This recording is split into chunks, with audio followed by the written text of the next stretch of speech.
to the breach, dear friends! Once more! We'll close the wall up with our English dead! In peace, there's nothing so becomes a man as modest stillness and humility. But when the blast of war blows in our ears, then imitate the action of the tiger. Stiffen the sinews, summon up the blood. Disguise fair nature with hard-favored rage. Then lend the eye a terrible aspect. Let it pry through the portage of the head like the brass cannon. Let the brow o'erwhelm it as fearfully as doth a galling rock, or hang and jutty his confounded base, swilled with the wild and wasteful ocean. Now set the teeth and stretch the nostril wide. Hold hard the breath and bend up every spirit to his full height. On! On to noble English, whose blood is fed from fathers of war-proof, fathers that, like so many Alexanders, have in these parts from morn till even fought and sheathed their swords for lack of argument. Dishonor not your mothers, now attest that those whom you called fathers did beget you. Be copy now to men of grosser blood, and teach them how to war. And you, good yeomen, whose limbs were made in England, show us here the metal of your pasture. Let us swear that you are worth your breeding, which I doubt not, for there is none of you so mean and base that have not noble luster in your eyes. I see you stand like greyhounds in the slips, straining upon the start. The game's afoot! Follow your spirit, and upon this charge, cry, God for Harry, England, and St. George!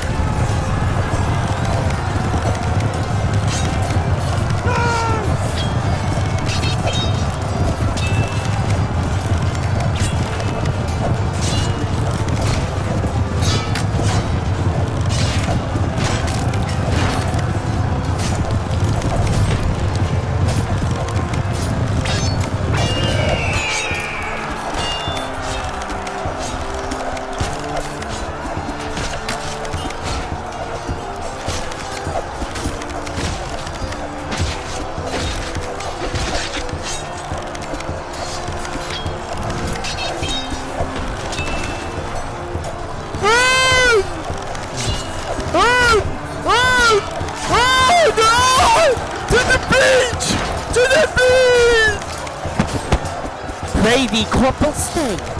The knocks are too hot, and for mine own part, I have not a case of lips. The humor of it is too short. That is the very plain song of it.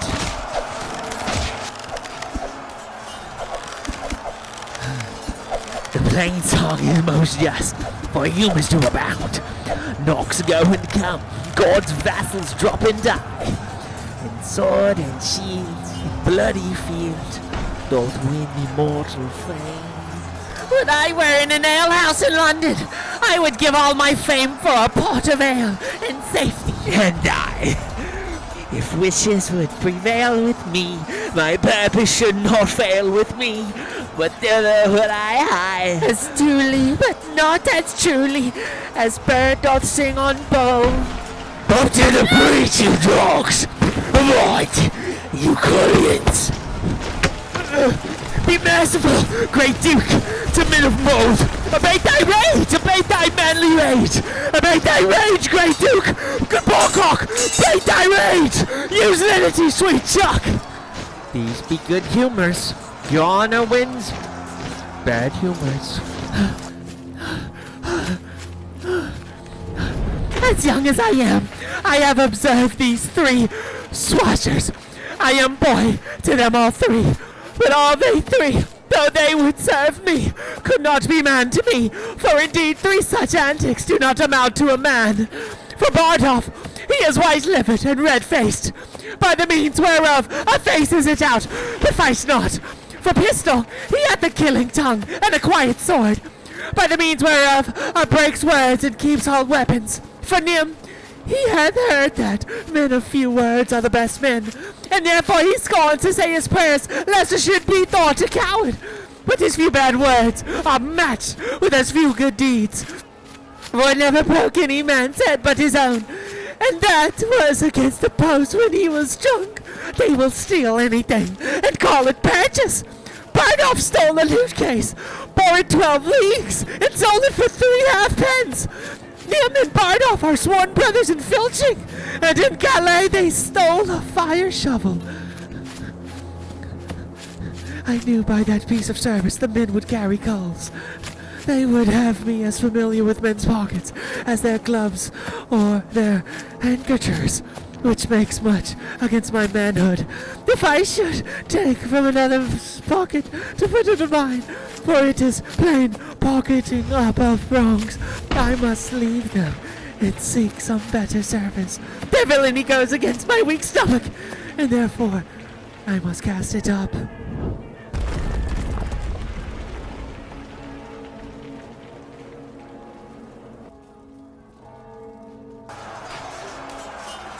Captain Fluellen, you must come presently to the mines. The Duke of Gloucester would speak with you. To the mines? Tell you the Duke, it is not so good to go to the mines. But look you, these mines is not according to the disciplines of the war. The conquerities of it is not sufficient. But look you, the adversary, you may discuss unto the Duke. Look you, he's digged himself 4 yards under the guard of the mines. By Cheshire, I think I will plough a ball if there is not better directions. The Duke of Gloucester, to whom the order the siege is given, is altogether directed by an Irishman, a very valiant gentleman of faith. Is it Captain MacMorris? Is it not? I think it be. By Cheshire, he is an ass, as in the old. I will verify as much it is feared. He has no more directions in the true disciplines of the wars. Look you, of the Roman disciplines, that is a puppy dog. Here I comes, and the Scots captain, Captain Jamie, with him. Captain Jamie is a marvelous, valorous gentleman, that is certain, and of great expedition and knowledge in the Unchained wars. Upon my particular knowledge of his directions, by Cheshire, he will maintain his argument as well as any military man in the old in the disciplines of the pristine wars of the Romans. I say good day, Captain Fluellen. Good day to you, worship, good captain. And now, Captain MacMorris, have you quit the mines? Have the prisoners given over? By Chris Lorty shall done. The work is give over. The trumpet sound the retreat. By my hand, I swear, and my father's soul, the work is shall done. It is give over. It would have blowed up the town, so Chris saved me law in an hour. Oh, 'tis shall done, 'tis shall done. By my hand, 'tis shall done. Boys, I beseech you now, will you vouchsafe me? Look you, a few disputations with you, as hardly touching or concerning the disciplines of the war, the Roman wars, in the way of argument, look you, and friendly communication, partly to satisfy my opinion, and partly for the satisfaction, look you, of my mind, and touching the direction of the military discipline. That is the point. That sound me very good. It is no time to discourse. Call crusade me. The day is hot, and the weather, and the wars, and the king, and the dukes. It is no time to discourse. The town is besieged, and the trumpet call us to the breach, and we talk, and be Chris do something. 'Tis shame for us all. So God save me, 'tis shame to stand still, and it is shame by my hand, and there is throats to be cut, and works to be done, and there is nothing done. So Chris save me, Lord. Themselves a slumber. I had a good service. I lying on the scaffold. I will go to death. I as flawlessly as I may. That shall I surely do. That is the breath and the law. Yeah, man, how unfold me. There's some question between you today. Yes, boys, I think, look you, under your correction, there is not many of your nation. Of my nation? What is my nation? Is a villain and a bastard and a knave and a rascal? Look, what is my nation? Who talks of my nation? Captain voice, Benefactor, I shall think you do not use me with enough ability as in discretion. You ought to use me. Look, you, being as good a man as yourself, both in the disciplines of war and in other particularities. I do not know you so good a man as myself, so Chris, save me, I will cut off your head. Gentlemen both, you will mistake each other. Ah, that's a foul fault. Yeah!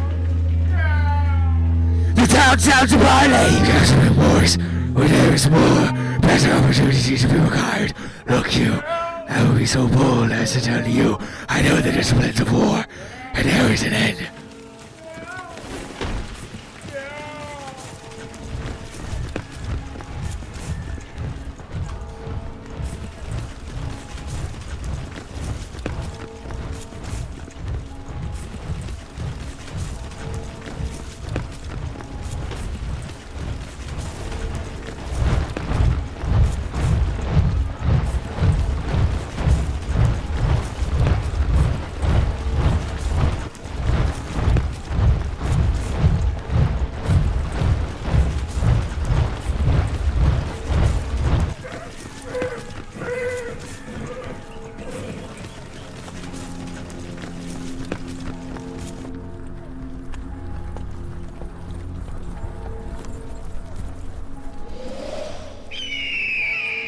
How yet resolves the governor of the town.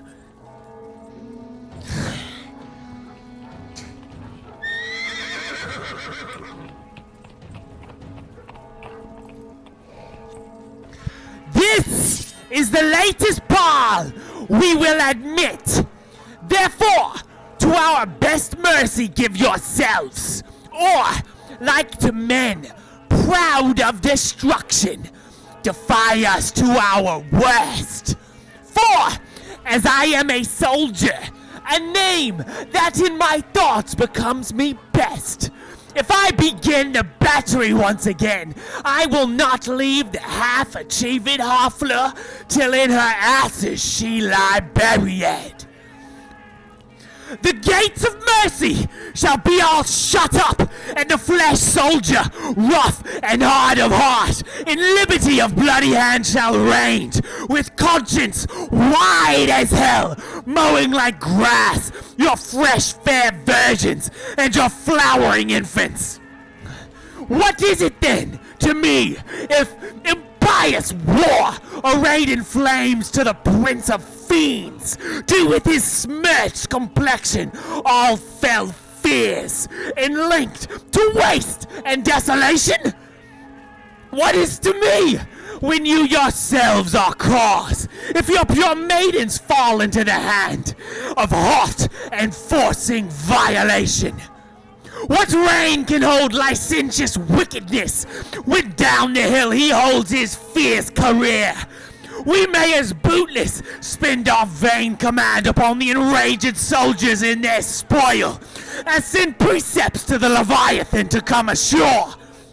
Therefore, you men of Harfleur, take pity on your town and of your people, whilst yet my soldiers are in my command, whilst yet the cool and temperate wind of grace o'erblows the filthy and contagious clouds of heady murder, spoil, and villainy. If not, why, in a moment, look to see the blind and bloody soldier with foul hand defile the locks of your shrill, shrieking daughters, your fathers taken by their silver beards and their most reverend heads dashed to the walls, your naked infants spitted upon pikes, whilst the mad mothers with their howls confused do break the clouds, as did the wives of Jewry at Herod's bloody haunting slaughtermen. What say you? Will you yield and this avoid, or guilty in defense be us destroyed?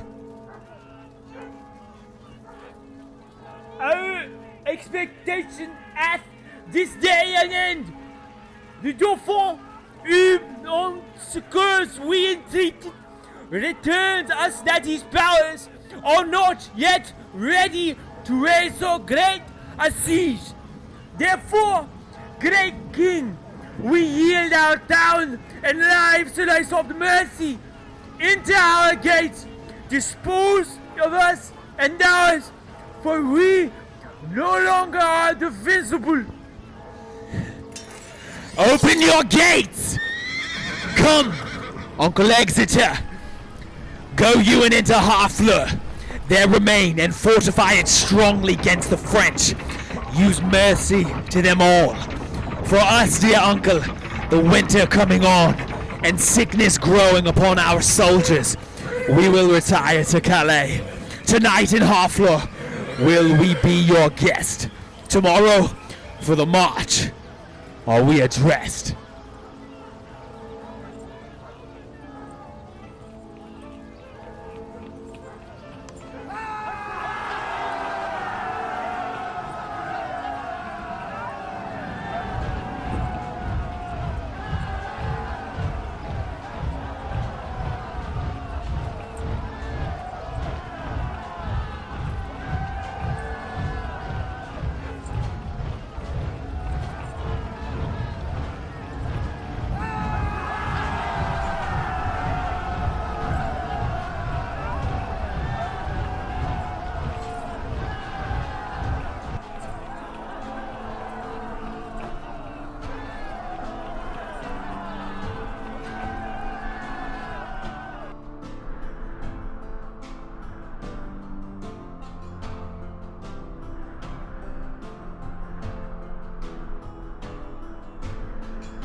Alice, tu as resté en Angleterre et tu bien parles langue? Un peu, madame. Je te prie, monseigneur, il faut que j'apprenne à parler. Comment appelez-vous le mot en anglais? Le main, il est appelé the hand. The hand. Et les doigts? Les doigts? Ma foi, j'oublie les doigts, mais je me souviendrai. Les doigts, je pense qu'ils ont appel de fongres. Oui, de fongres. Le main, de hand. Les doigts, des fongres. Je pense que je suis le bon écolier. J'ai gagné des mots d'anglais vitement. Comment appelez-vous les ongles? Les ongles? Les appelons du nails. De nails. Écoutez, dis-moi si je parle bien. D'un hand, des fongres et de nails. C'est bien dit, madame. Il est fort bon anglais. Dis-moi l'anglais pour le bras. De arm, madame. Et les coudes d'elbow. D'elbow. Je me fais la répétition de tout le mot que vous m'avez appris dès à présent. Il est trop difficile, madame, comme je pense. Excuse-moi, Alice. Écoutez. De hand, de finger, de nails, d'arme, d'elbow. D'elbow, madame. Oh, Seigneur Dieu, je m'oublie d'elbow. Comment appelez-vous le col? De nick. madame, tunique et le mouton de Chine, de Chine, le col de nec, le mouton de Chine. Oui, ça vaut ce honneur. En vérité, vous prononcez le mot aussi droit que les natifs d'Angleterre. Je ne doute point d'apprendre par la grâce de Dieu et un peu de temps. N'avez-vous pas déjà oublié ce que je vous ai enseigné? Non. Je réciterai à vous promptement. De âne, de fangre, de maïs, de nails, madame. De nails, de âne, de hilbo, sauf votre honneur. D'elbow. Ici des jeux. D'elbow. De nick et de sang. Comment appelez-vous le pied et la robe? De foot, madame. Et de compte. De foot et de compte? Oh, Seigneur Dieu, ils ont le mot de son mauvais, corruptible, grosse et pudique. Et non plus les dames d'honneur de douceur. Je ne voudrais prononcer ces mots devant les seigneurs de France pour tout le monde. Fou, de compte? Néanmoins, je réciterai une autre fois, mais ensemble. De âne, de fongre, de nail, d'âme, d'elbow, de nick, de sein, de fou, de compte. Excellent, madame. C'est assez pour une fois. Allons-nous à dîner.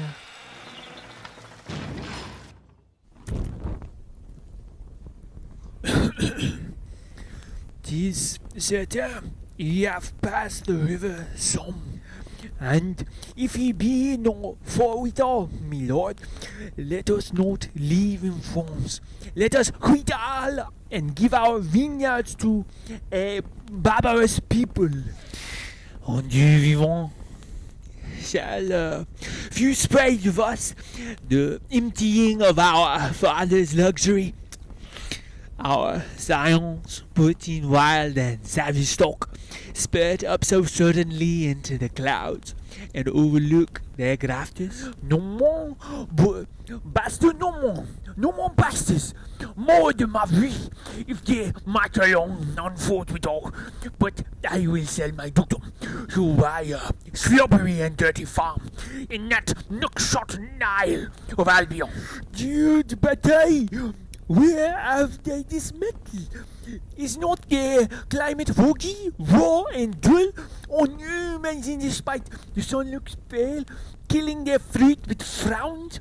Can salt in water, drench first rain jade their barley broth, to cook their cold blood to such valiant heat, and sell our quick blood spirited with wine seem frosty? Oh, for honor of our land, let us not hang like drooping icicles upon our houses, that while the more frosty people sweat drops of gallant youth in our rich fields, poor we call them in their native yards. By faith and honor, our madams mock at us and plainly say our metal is burned out, and they will give their bodies to the lust of English youth to new store France with bastard warriors.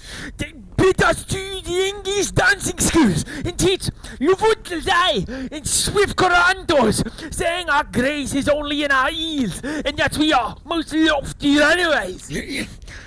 Where is Montjoy the Herald? Speed him thence. Let him greet England with our sharp defiance. Appease us, and with spirit of honor heads, more sharper than your swords. Aye, to the field. Charles de la Brette, aye, Constable of France. You, Dukes of Orleans, Bourbon, and Dauphine, Alençon, Brabant, Bar, and Burgundy. Jacques Santillon, Rambier, Vaudemont, Beaumont, Grandpré, Roussy, and Falconbridge. Foix, Letral, Boucicourt, and Charleroi. High Dukes, Great Princes, Barons, Lords, and Knights. For your graces now quit you of great shames. By Ali, England that sweeps through our land, with banners painted in the blood of our fleur. Rush on nizzles as doth the melted snow upon the valleys you low, vassal seat the Alps doth spit, and void is the room upon. Go down upon him, you have power enough, and in captive chariot into ruin bring him our prisoner.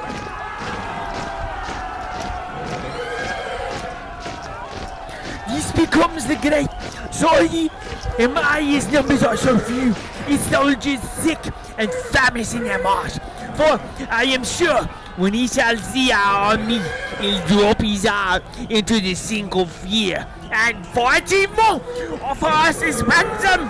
Therefore, your constable, and someone joy, and let him say to England that we send to know what willing ransom he will give. Prince Dauphin, you shall stay with us in Rouen. Not so. I do beseech your majesty. Be patient, for you shall remain with us.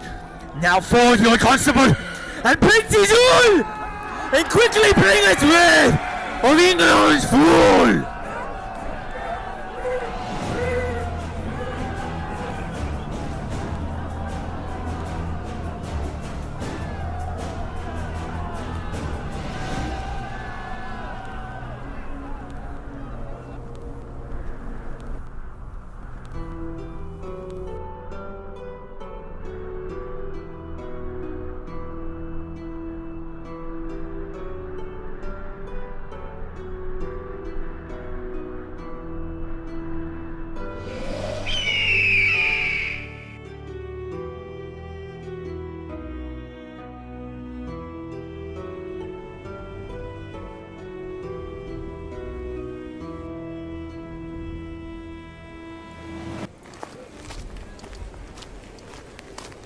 And now, Captain Llewellyn, come you from the bridge. I assure you, there is very excellent services committed at the bridge. Is the Duke of Exeter safe? The Duke of Exeter is as magnanimous as Agamemnon, and a man that I love and honor with my soul, and my heart, and my duty, and my live, and my living, and my uttermost power. He is not God be praised and blessed in the earth and the world, but keeps the bridge most valiantly with excellent discipline. There is an untinted tillage there at the bridge. I think, in my very conscience, he is as valiant a man as Mark Antony, and he is a man of no estimation in the world. But I did see him do as gallant service. What do you call him? He is called Hungeant Pistol. I know him not. It is a man. Captain, I thee beseech to do me favours. The Duke of Exeter doth love thee well. Aye, I praise God, and I have merited some love at his hands. Bardolph, a soldier firm and sound of heart, and of buxom valour, hath by cruel fate and giddy fortune's furious fickle wheel, that goddess blind, that stands upon the rolling restless stone. By your patience, Ancient Pistol, fortune is painted blind, with a muffler for her eyes, to signify to you that fortune is blind. And she is painted also with a wheel, to signify to you, which is the moral of it, that she is turning, and inconstant, and mutability, and variation, and her foot, look you, is fixed upon a spherical stone, which rolls, and rolls, and rolls. In good truth, the poet makes a most excellent description of it. Fortune is an excellent moral. Fortune is Bardolph's foe, and frowns on him, for he hath stolen a pax, and hanged must be a damned death. Let gallows gape for dog, let man go free, and let not him his windpipe suffocate, but Exeter hath given the doom of death for packs of little price. Therefore go speak, the Duke will hear thy voice, and let not Bardolph's vital thread be cut with edge of pennycord and vile reproach. Speak, Captain, for his life, and I will thee requite. Ancient Pistol, I do partly understand your meaning. Why then rejoice therefore? Certainly, Ancient. It is not a thing to rejoice at, for if Look you, he were my brother. I would desire the Duke to use his good pleasure and put him to execution for discipline or to be used. Die and be damned, and forgo for thy friendship! It is well. The Vic of Spain! Very good. Why, this is an arrant counterfeit rascal. I remember him now. A bawd, a cutpurse. I'll assure you, utter it as brave words at the bridge as you shall see on a summer's day.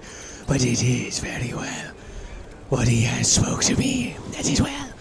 I warrant you, when time is served. Why, 'tis a gull, a fool, a rogue, that now and then goes to the wars to grace himself at his return into London under the form of a soldier. And such fellows are perfect in the great commander's names, and they will land you by the road where services were done, at such and such a sconce, at such a breach, at such a convoy, who came off bravely, who was shot, who disgraced, what terms the enemy stood on, and this they con perfectly in the phrase of war, which they trick up with new tuned oaths.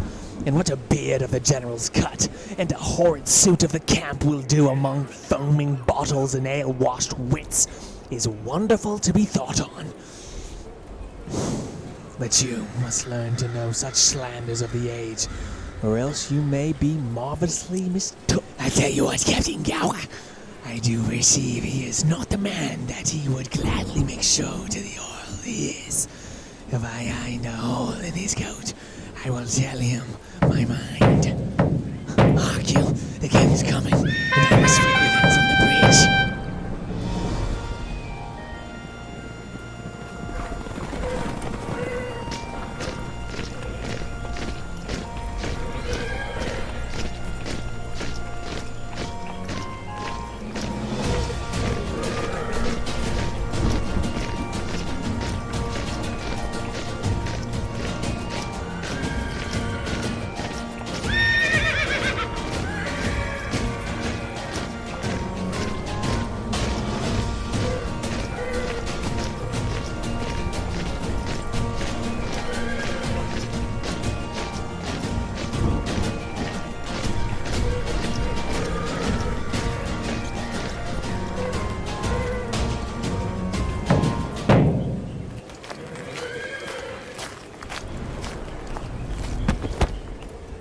Bless your majesty.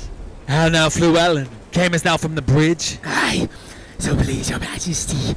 The Duke of Exeter has very gallantly maintained the bridge.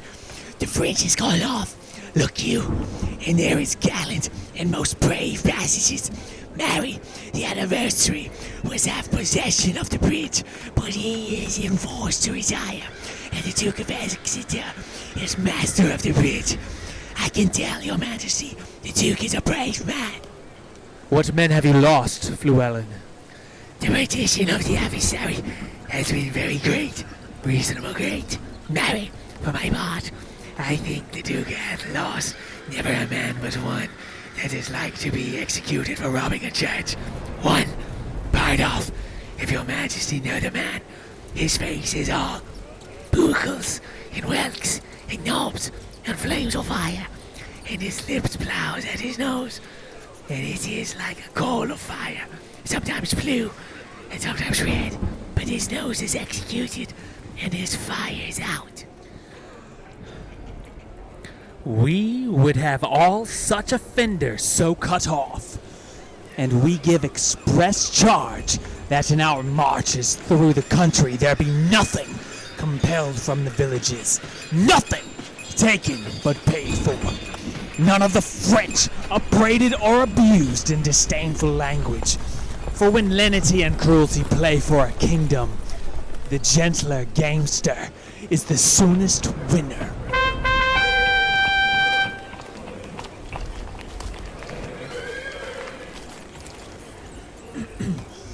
You know me by my habit. Well then, I know thee. What shall I know of thee? My master's mind. Unfold it. Thus says my king, Said out to Harry of England, though we seem dead, we did but sleep. Advantage is a better soldier than rashness.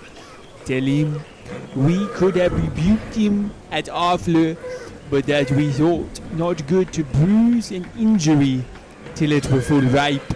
Now we speak upon our cue, and our voice is imperial. England shall repent his folly, see his weakness, and admire our sufferance. Bid him therefore consider of his ransom, which must proportion the losses we have borne, the subjects we have lost, the disgrace we have digested, which in wait to re-answer his pettiness would bow under. For our losses his exchequer is too poor, for the effusion of our blood the muster of his kingdom to faint a number, and for our disgrace his own person kneeling at our feet but a weak and worthless satisfaction. To this at defiance, and tell him for conclusion he hath betrayed his followers, whose condemnation is pronounced. So far my king and my master, so much my office. What is thy name? I know thy quality. Montjoy, thou dost thy office fairly. Turn thee back, and tell thy king I do not seek him now, but could be willing to march on to Calais without impeachment. For, to say the sooth, though 'tis no wisdom to confess so much unto an enemy of craft and vantage, my people are with sickness much enfeebled, my numbers lessened, and those few I have almost no better than so many French, who, when they were in health, I tell thee, Harold, I thought upon one pair of English legs did march 3 Frenchmen. Yet forgive me, God, as I do brag thus. This your heir of France hath blown that vice in me. I must repent. Go therefore, tell thy master here I am. My ransom is this frail and worthless trunk, my army but a weak and sickly guard. Yet, God before, tell him we will come on, though France himself and such another neighbor stand in our way. There's for thy labor, Montjoy. Go bid thy master well advise himself. If we may pass, we will. If we be hindered, we shall your tawny ground with your red blood discolor. And so, Montjoy, fare you well. The sum of all our answer is but this: we would not seek a battle as we are, nor as we are. We say we will not shun it. So tell your master. I shall deliver so. Thanks to your highness. I hope they will not come upon us now. We are in God's hand, brother, not in theirs. March to the bridge. It now draws toward night. Beyond the river we'll encamp ourselves, and on tomorrow bid them march away.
it!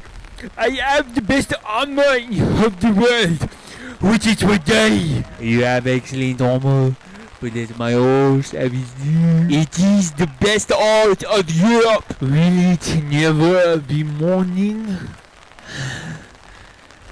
My lord of Orleans and my lord, I, Constable, you talk of horse and armor. You are well provided of both as a prince in the world. What a long night is this. I will not change my horse with any that treads but on full bastards. He bounds from the earth as if his entrails were airs. Le cheval volant, le Pegasus, said an island of fou. When I bestride him, I saw I am a hawk. He trots the air, the earth sings when he touches it. The bass's horn of his hoof is more musical than the pipe of Hermes. He is of the color of the nutmeg and of the heat of the ginger. It is a beast for Perseus.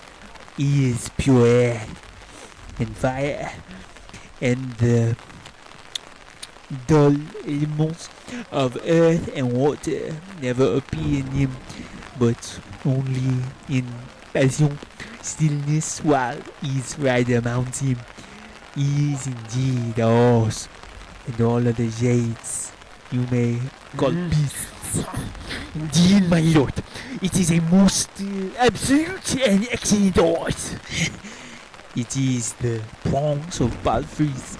His neigh is like the bidding of a monarch, and his countenance enforces homage no more, cousin. Nay, the man had no wit like an orphan, no rising of the lark to the lodging of the lamb, very deserved praise of my palfrey. It is a theme as fluent as the sea. Turn the sands into eloquent tongues, and my horse is argument for them all. It is a subject for a sovereign to reason on, and for a sovereign to write on, and for the world familiar to us and unknown to lay apart their particular functions and wonder at him. I once read a sonnet in his praise and began thus: Wonder of nature. I have heard the sonnet begins so to one's mistress. Then did they imitate that which I compose to my courser, for my horse is my mistress. Your mistress bears well, me well, which is the praise and perfection of a good and particular mistress. Nay, for me thought yesterday your mistress really shook you back. So perhaps this yours. Mine was not brindled. Oh, then belike she was old and gentle, and she rode like a kind of island. Your French hose off, and in your straight thrusses. You have good judgment in your horsemanship. Be warned by me, then, that they ride so, and ride not warily. For into foul bogs, I had rather have my horse to my mistress. I had as lief have my mistress's jade. I tell thee, constable, my mistress wears his own hair. I could make as true a boast as that if I had a soul to my mistress. Des chiens es-tu tenu à son propre vomissement, et là-tu lavé au bovier. Thou makest use of anything. Yet do I not use my horse for my mistress, or any such proverb so little kin to the purpose. My lord constable, 你要么也在说你有进去内，我的 stars or songs upon you. Stars, my lord. Some of them will fall tomorrow, I hope. And yet my sky shall not warp. That may be, for you bear many superfluously and 12 more honor somewhere away. Even as your horse bears your praises, you will trot as well, with some of your brags dismounted. Would I were able to load him with his desert. Will it never be day? I will trot tomorrow a mile, and my way shall be paved with English faces. I will not say so, for fear I should be faced out of my way, but I would it were morning, for I would be fain about the ears of the English. Who will go to Azar with me for 20 prisoners? You must first go yourself to Azar ere you have them. 'Tis midnight. I'll go on myself. The dauphin longs for morning. He longs to eat English. I think he will eat all he kills. By the right hand of my lady, he is a gallant prince. Swear by her foot that she may tread out the oath. He is simply the most active gentleman of France during his activity, and he will still be doing.